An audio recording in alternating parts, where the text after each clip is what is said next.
So thanks for joining us again. Kristen and I are here today to talk about another topic of the power of your words and how that affects our children, how to parent and discipline with the language of heaven. And I was telling Kristen before we got on today that this is a difficult topic for me because I struggle with my words and how I respond to my children. And so when I'm giving you guys these tips, this is always back to myself as well.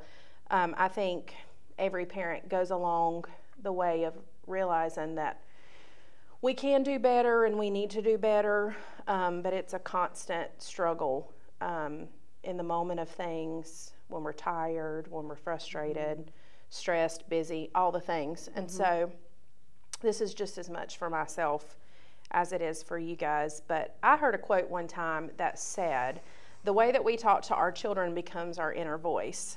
And man, if you just think about that, I know I can relate that back to the father. The way that the way that my parents parented me did become my inner voice. And I spent a lot of time thinking that the father responded to me that way.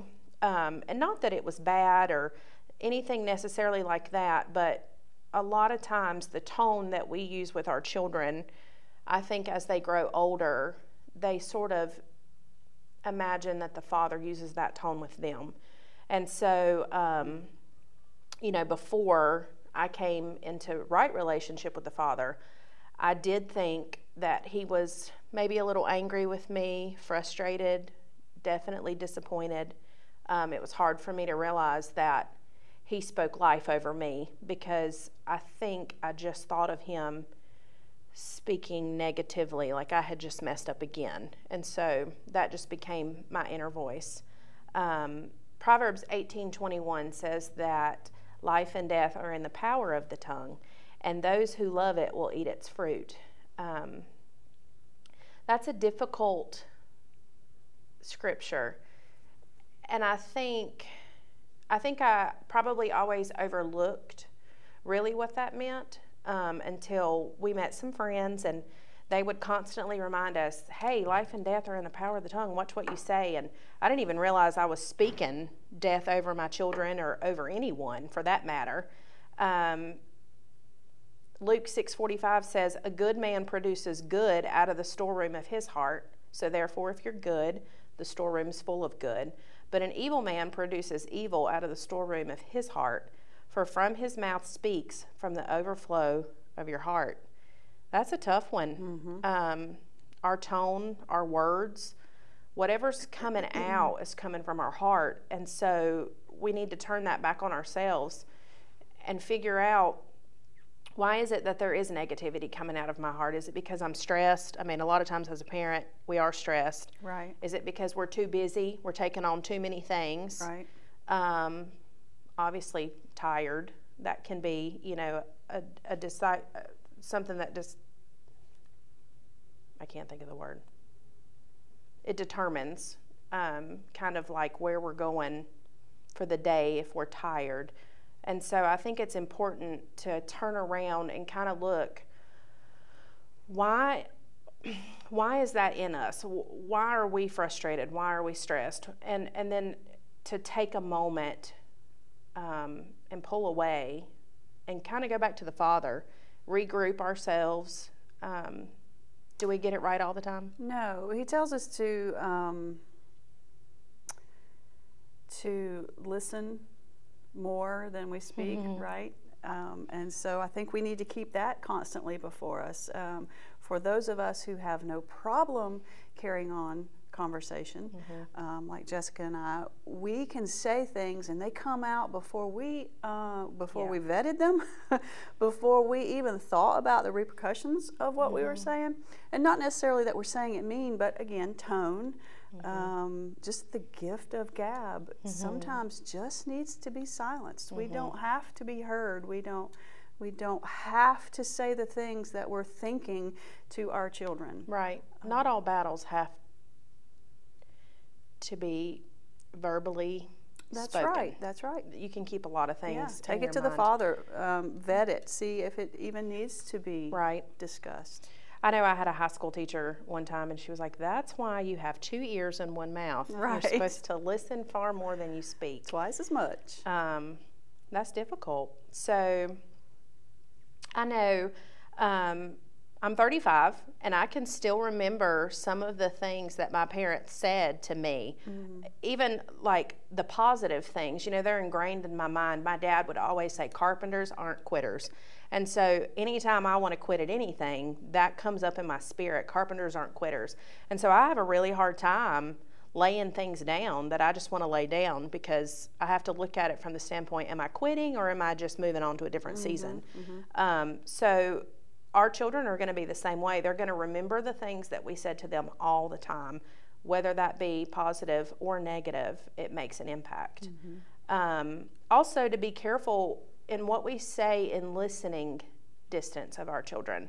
I'm really good, not necessarily at always speaking negative to them, but I used to be really bad at saying things like, that's my hyper kid, or that one right there is my tough one, you know. And kids rarely listen to what we want them to listen to, but they are always listening to things we don't want them to listen to. That's right. And so I don't want, you know, my hard child to grow up thinking I was mom's hard kid. And so I think it's important to, you know, when you're together and you're venting with your mom friends, to make sure your children are not in the room if you need to vent. I mean, I think it's completely normal to sit around and have a conversation like, this is what I'm struggling with. Do you have any advice? But, you know, even with teenage children who can take what we have to say, to remember to not always just blab it in front of them. A few practical things that I try to do as well is try to point out their good qualities. I noticed Bryson 2 Sundays ago, I think, 2 Sundays ago, he was at the back worshiping, and he always sits on the back row. He doesn't sit with us. And I went to take Georgia out, and I saw him on the back row, and he was worshiping with a friend, and I didn't expect to see that. I don't know what goes on back there. You know, it's one of those battles, those Celia battles. In 10 years, is it going to matter? No, probably not. So I just let him stay back there. Right. But I put $25 into his account that night. And the next morning he said, how did I get 25 extra dollars? And I was like, well, I walked to the back and I saw you worshiping. Aww. And I was like, I was really proud of you. And I mean, it was like he was a kid again, a 4-year-old, just smiled. And he was like, And I was like, see, I noticed the good things. Good. A 3-1 ratio, I know when I started homeschooling, I try to do this more so in the way that I teach, to point out 3 good to 1 bad. Whenever I notice, I have one child who is not the best speller, but he can write a story, he can tell a story, and he uses really good vocabulary, but he cannot spell any of it correctly. And so it's one of those things that I always try to say, you know, you wrote an awesome story. Let's work on, you know, this particular thing, rather than, and that goes into my next point of using corrective criticism instead of using words like lazy, reckless, things like that. We can always choose to speak in a way that affirms and lifts up, rather than tears down. In a world that is just poised to tear our children down. It does seem like everything points to the negative. It's important to build them up when we can. Especially as they get older. Yes. I think it's super important when your children are small, but when our preteens start moving into that teenager world, they're really hard on themselves. Right. And they're their own worst critics, more so than we are. And I think it's really important to point out the positive things that we want our kids to focus on, rather than constant negativity. On to preteens and teenagers. Remind them that we've been there. I think real speaks more than anything. Right. Constantly letting them know that we've been there, we've made mistakes. We have. Maybe don't give details. Let's don't give ideas. They can come up with their own quite well. But yes, I'm thankful that social media was not around when I was a teenager. Amen, that's right. There might be some little notes tucked with the little flap thing, that Right. we used to fold our notes like that. There might be yeah. some out there somewhere. Yeah. But there's definitely no pictures or videos. And that's something I had that conversation with Bryson. Right, often. Once it's a picture, once it's a video, it's out there forever. Once it's posted, it doesn't come back. Thankfully, we didn't have that. There was, somebody might have taken something with one of those selfie, like the little Polaroid that you would take to Walmart over the weekend and then get it done. Yeah. But there wasn't the constant social media. And so I think with teenagers, I have noticed with Bryson, talking down to him never works. Right. Am I good at always remembering that? No. But I have to remember he's becoming a man. And that's hard. It's a hard transition, I think, from always with smaller children, you point out the flaws, you're kind of steering them.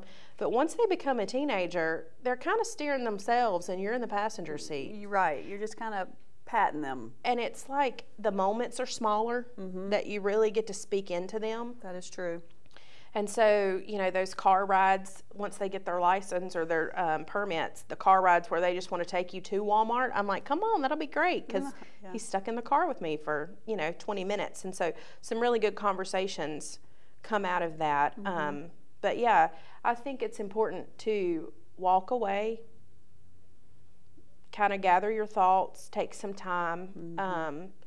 He does best in his response to me when I come at him from a place of, okay, look, let's talk about this. This is what I see. Tell me what you see. Tell me your side of the story, because their brains are underdeveloped. Their reasoning is underdeveloped. And so I really think when they tell you, I don't know why I did this, they really mean they don't know why they did this. And so it's easy to get frustrated because we want to treat them like they're 30 and 40 as well. Forgetting that we also made those same mistakes. I've done really dumb things that I really didn't think of what the consequences could be. And so I just think it's important to realize that sometimes they're not thinking.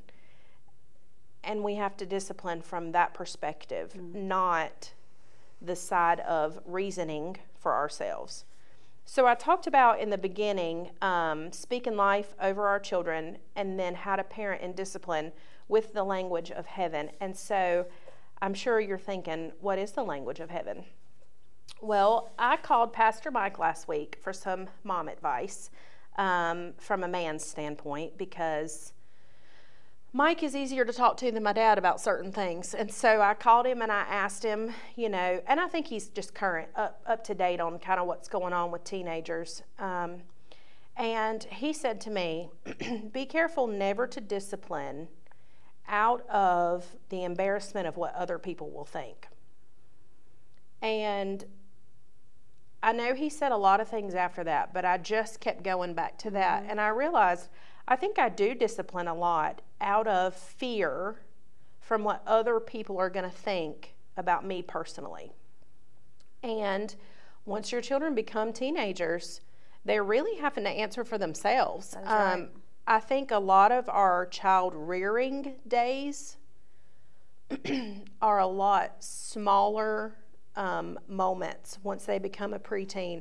A lot of what we do is that age up until about an 11-year-old, and then they start to venture out on their own minds. I'm old enough, I can make this decision. And you want to start giving them more responsibility. And it's important to give them more freedom. Right. And so I feel like maybe for years I have disciplined my children worrying what some other parent would think of me if they found out, ooh, Jessica's kid went through this. Did you know that Jessica's kid went through this? I remember doing something really dumb when I was a teenager, and I got caught. And my parents would die if I put this out on social No media details. of what I did. But I got caught and I got into a lot of trouble. And I remember, you better hope nobody from the church finds out about this. And it was not a picture of my parents. It was a picture of a rebellious teenager. And so I feel like, you know, shame and embarrassment, I think it can work sometimes in certain situations, but getting to the heart of things makes such a bigger deal. That's good. And so when Pastor Mike said, you know, how does the Father discipline you, Jess? When you mess up, what does he do? And I'm like, well, he forgives me. And he's like, yeah, but what actions does he show you? Grace, mercy. Right. He was like, absolutely. Every single time the Father meets you with grace, mercy, love. While offering you the opportunity to learn from. Absolutely. Which is what we also have to give our children room to do, to learn from their mistakes. Right. And he said, you know, sowing and reaping still takes place. Right. So, yes, we show love and grace and mercy towards our children, but they still have to reap the consequences of what they have sown. And so, you know, I try to explain that to my boys when I'm parenting them.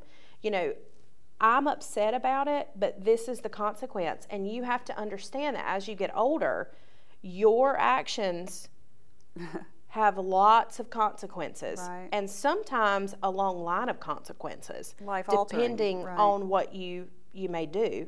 And so I think it's important to be gentle with our response and to tell our children, you know, that the Father loves them, we love you. It's important that I see you become the best that you can be.